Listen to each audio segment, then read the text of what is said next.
Halo guys, balik lagi bersama Bang Theo di sini. Kali ini Bang Theo akan melanjutkan cerita Again the Sky Supreme. Buat kalian yang penasaran, langsung saja ya simak video kali ini. Seorang pemuda berambut pirang muncul di depan Ruyan Chen. Pemuda pirang itu menatap sambil menjulurkan jarinya ke arah Tan Yun, Mu Mengyi, Sui Jian, Song Wuxiao, dan Huang Fuyu.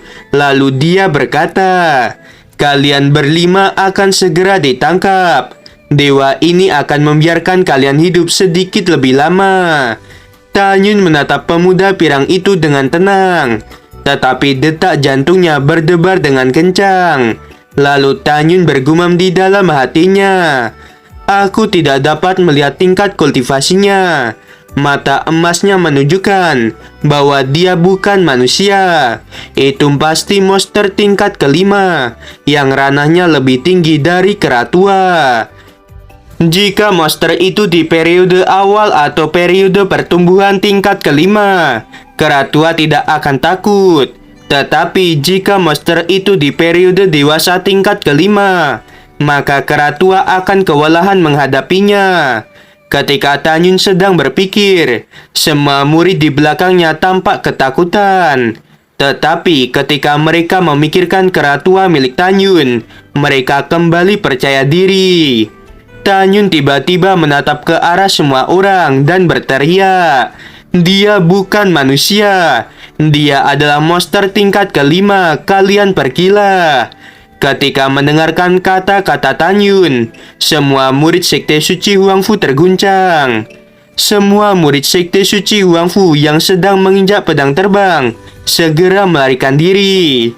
Mu Mengyi, Song Wuxiao, Sui Jian, Gongsun Ruoxi, dan Huang Fuyu, mereka menoleh ke belakang dan melihat bahwa Tan Yun tidak pergi bersama mereka. Ketika mereka hendak berbicara, Tan Yun dengan tegas berkata terlebih dahulu, "Dengarkan perintahku. Cepat kalian pergilah." Pemuda pirang itu berkata dengan dingin, "Karena kamu tidak mau menyerah, maka aku akan menghabisimu." Pemuda pirang itu mendorong telapak tangannya ke arah langit dan berteriak, "Api emas yang membakar langit." Tiba-tiba, api emas setinggi 100 mil muncul di depan bocah pirang itu. Api emas segera menelan Tan Yun. Setelah menelan Tan Yun, api emas itu menuju ke arah Mu Mengyi dan yang lainnya. Di mana api keemasan melintas, akan ada gelombang udara panas yang kuat. Itu membuat pohon-pohon terbakar habis. Ini menunjukkan bahwa kekuatan api emas itu begitu dahsyat. Kecepatan api emas itu setidaknya 10 kali lipat dari kecepatan para murid Sekte Suci Huangfu yang sedang melarikan diri. Jelas, Huangfu Tingfeng dan lebih dari 3.000 murid lainnya tidak akan dapat melarikan diri. Melihat gelombang api keemasan di langit, Ruyan Chen menunjuk Nagong Ruksue dan berkata, "Senior, wanita itu tidak boleh dihabisi. Dia adalah adik perempuan dari gadis suci Istana Jiwa Ilahi." Pemuda pirang itu berkata, "Dewa ini tahu tentang hal itu." Setelah mengatakan hal itu, pemuda pirang itu menjadi sangat kaget dan berteriak, "Di bawah api emasku, kamu tidak mati. Ini mustahil." Tan Yun tampak tidak terluka setelah ditelan oleh api emas itu. Lalu dia berkata, "Monster yang nakal, akan aku beri kejutan yang besar untukmu. Keratua, selamatkan semua murid Sekte Suci Huangfu terlebih dahulu." Kera iblis keluar dari kantong binatang dan tiba-tiba berubah menjadi raksasa setinggi 1000 kaki. Kemudian Tan Yun melesat ke bahu kanan kera iblis. Tan Yun yang memiliki api Hongmeng secara alami tidak takut dengan api apapun. Setelah kera iblis melompat ke hutan meteorit, dia mengeluarkan raungan yang sangat keras. Dalam sekejap, kekuatan spiritual berwarna hitam melonjak keluar dari tubuhnya dan berubah menjadi seekor naga. Naga itu membuka mulutnya lebar-lebar dan menelan api keemasan yang sedang mengejar Mumengyi dan yang lainnya. Kera iblis tampaknya terkena serangan balik, karena kekuatan spiritual berbentuk naga itu juga hancur saat menelan api emas. Itu membuat kera iblis mengeluarkan seteguk darah. Mumengyi dan yang lainnya, tiba-tiba mereka berhenti melarikan diri. Mereka semua menatap ke arah Tanyun dan kera iblis. Tanyun berteriak, "Kalian jangan mendekatiku." Pada saat ini, pemuda pirang itu menatap kera iblis dengan takjub dan berkata, "Kamu kera tingkat 4 yang mampu menelan api dewa ini. Sepertinya kamu memiliki beberapa keterampilan." Kera iblis berkata dengan serius, "Tuan, dinilai dari auranya, seharusnya dia adalah monster periode dewasa tingkat kelima. Dia monster jenis Qilin. BTW guys, sedikit informasi dari Mimin. Qilin itu hewan mitologi atau legenda. Kepalanya mirip dengan naga, namun tubuhnya seperti rusa atau harimau. Oke, kita lanjut." Setelah mendengarkan hal itu, Tanyun menatap pemuda pirang itu. Lalu dia berkata, "Apakah kamu Qilin api emas?" Pemuda pirang itu tersenyum dan berkata, "Ya, dewa ini adalah Qilin api emas periode dewasa tingkat kelima. Sekarang setelah kamu mengetahui siapa aku, kamu harus sadar diri bahwa kamu tidak akan selamat." Pemuda pirang itu menghilang, dan kemudian sebuah monster besar muncul di langit. Itu adalah Qilin api emas, seperti yang dikatakan oleh Tanyun. Qilin api emas memandang kera iblis dengan jijik, lalu dia berkata, "Kamu hanya monster periode kesengsaraan tingkat keempat. Kamu tidak perlu melakukan perlawanan yang sia-sia." Kera iblis memiliki semangat juang yang tinggi. Dia membuka mulutnya, dan terlihat taring yang sangat tajam. Qilin api emas berkata, "Tunggu sampai dewa ini menghancurkan tuanmu, lalu aku akan menghabisimu secara perlahan." Qilin api emas melepaskan aura tekanan monster di periode dewasa tingkat kelima. Ekspresi kera iblis tampak serius. Dia melepaskan aura tekanan yang mendekati monster periode dewasa tingkat kelima. Aura kera iblis bertabrakan dengan aura milik Qilin api emas. Radius 800 mil ditutupi dengan retakan spasial. Itu membuat semua murid berkeringat dan ketakutan. Ribuan monster tingkat rendah merayap di tanah karena merasakan aura tekanan yang kuat. Aura tekanan Qilin api emas 10% lebih kuat dari kera iblis. Menghadapi aura tekanan yang kuat, kera iblis secara alami tidak terluka sama sekali. Tetapi Tanyun di bahu kanannya menyemburkan darah dari mulutnya. Tanyun merasakan organ dalamnya seperti tergeser. Darah mengucur di telinga dan hidungnya, dan tulang di sekujur tubuhnya bergetar. Tanyun menghela napas dalam-dalam. Tanyun merasakan sakit di seluruh tubuhnya, tetapi dia tidak menderita luka serius. Tanyun tahu jika dia belum menempa tubuh tirani Hongmeng ke tahap awal tingkat keempat. Jika tidak, Tanyun pasti akan mati seketika saat terkena aura tekanan Qilin api emas. Kera iblis berkata, "Tuan, bagaimana lukamu?" Pada saat ini, suara kekhawatiran kera iblis terdengar di telinga Tanyun. Tanyun berkata, "Aku tidak akan mati. Kera tua, jika kamu memiliki kemampuan untuk menghabisi Qilin api emas, maka lakukanlah.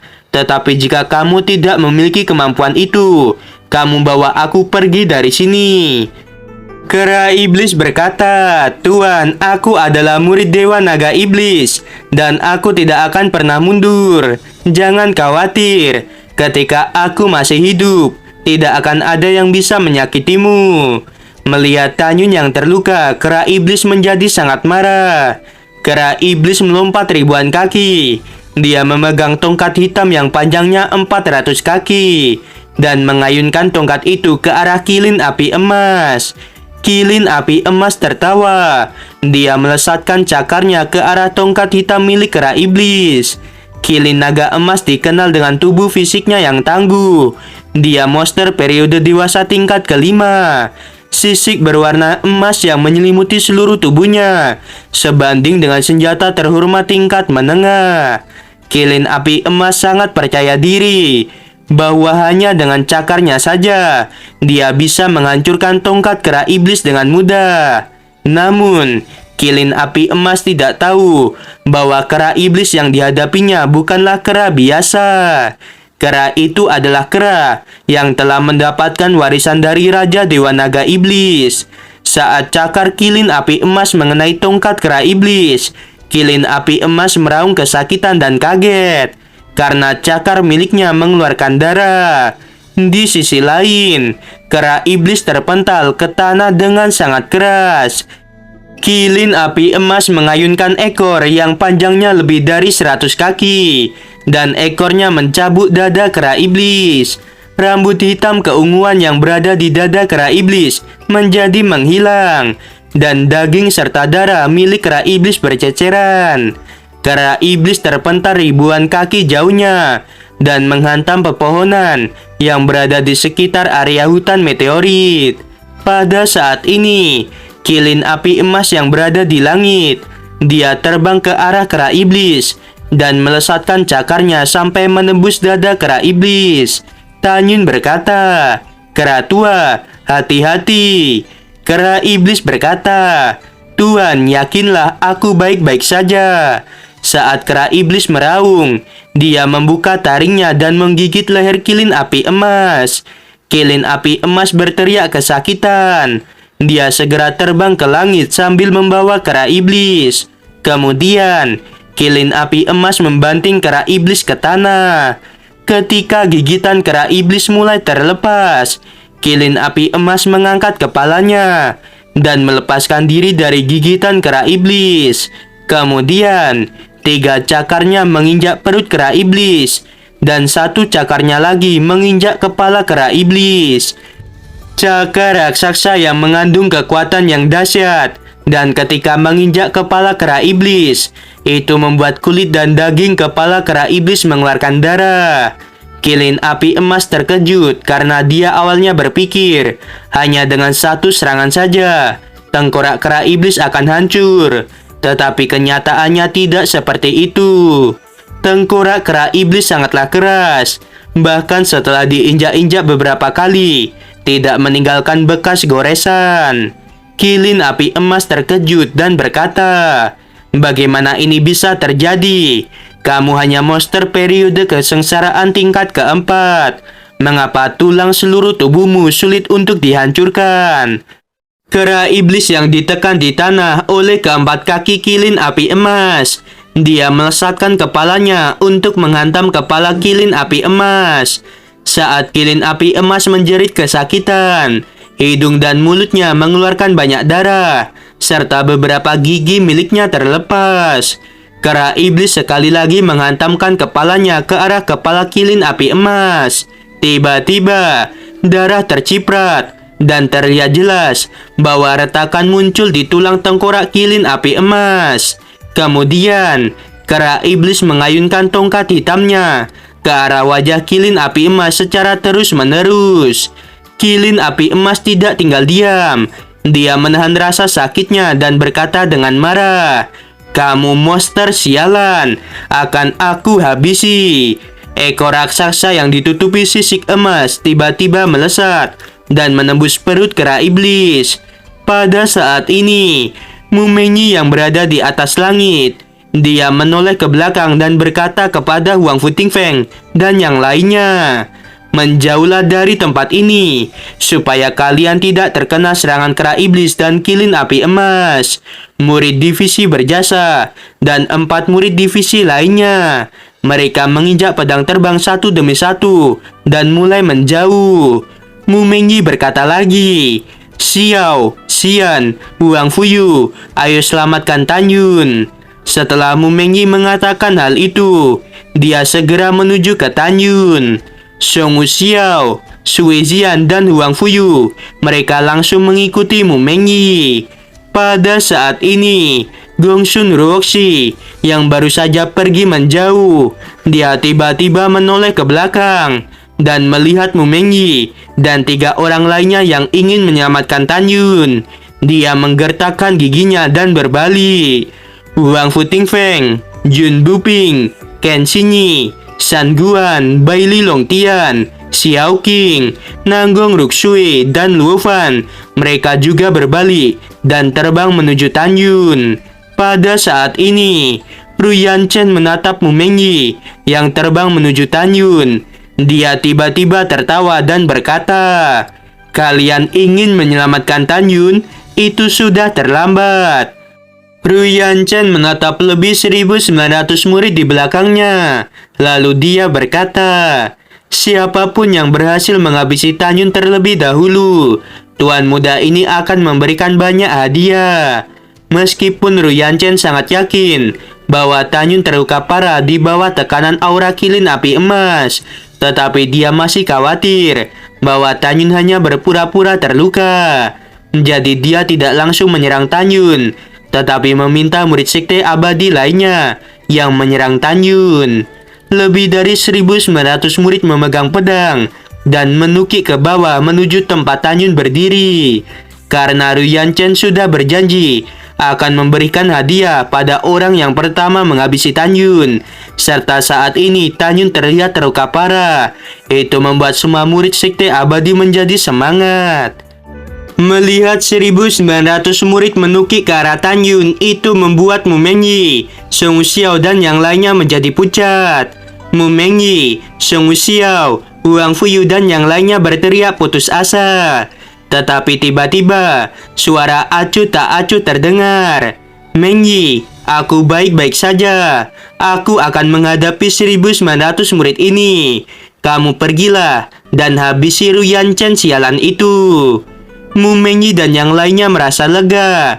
Lalu mereka melesat menuju Ruyan Chen yang jaraknya 5.000 kaki. Ruyan Chen terkejut. Dia mengeluarkan perahu rosup terhormat tingkat menengah dan segera pergi. Mu Mengyi dan yang lainnya tidak bisa mengejar. Jadi mereka melepaskan Ruyan Chen. Saat ini, Tan Yun yang sedang berdiri tiba-tiba berkata, "Mata Dewa Hongmeng, api Hongmeng, api es Hongmeng." Mata Tan Yun memancarkan cahaya berwarna emas kemerahan. Lusinan murid yang menukik ke arah Tan Yun tiba-tiba terdiam. Kemudian, Tan Yun melesat sambil memegang pedang Xiaozi. Lalu Tan Yun menghabisi para murid itu. Tan Yun menggunakan langkah Dewa Hongmeng untuk menuju para murid yang belum terkena efek mata Dewa Hongmeng. Api Hongmeng menghantam puluhan murid, dan puluhan murid itu berubah menjadi abu. Api es Hongmeng di telapak tangan kiri Tan Yun tiba-tiba melesat dan menyelimuti ratusan murid. Ratusan murid itu langsung berubah menjadi patung es dan hancur berkeping-keping. Tan Yun melihat lebih dari 1.600 murid yang melarikan diri dengan pedang terbang ke segala arah. Tan Yun memegang pedang Xiaozi dan menghilang. Beberapa saat kemudian, 600 murid sekte abadi sudah dihabisi dan mayat mereka hancur berkeping-keping. 1.000 murid yang tersisa, mereka melarikan diri dengan panik. Tan Yun berkata, "Mengyi, Xiao, dan yang lainnya, kalian kepung dan hentikan mereka. Mereka harus dihabisi hari ini." Setelah Mu Mengyi menjawab, dia melintas dan muncul 300 kaki jauhnya. Saat pergelangan tangannya berputar, tirai cahaya pedang yang membentang sepanjang 100 kaki menyelimuti beberapa murid sekte abadi. Tan Yun muncul di belakang murid yang diselimuti oleh tirai cahaya pedang milik Mu Mengyi. Tangan kanannya menusuk punggung beberapa murid itu, lalu mereka mati seketika. Huang Fuyu, Huang Futingfeng, Sui Jian, Nanggong Ruksui, Bai Li Longtian, Xiao Qing, Jun Buping, San Guan, dan Luo Fan. Mereka masing-masing melakukan serangan terkuat mereka dan menghabisi beberapa murid sekte abadi. Kemudian, mereka menyebar mengelilingi murid sekte abadi yang tersisa. Aduh guys, episode kali ini seru banget dah. Kera iblis akhirnya menemukan lawan yang kuat. Biasanya sekali tabok musuh sudah kalah. Sekarang agak sengit pertarungannya. Sebelum video berakhir, Mimin mau bilang, sungguh membagongkan. Terima kasih.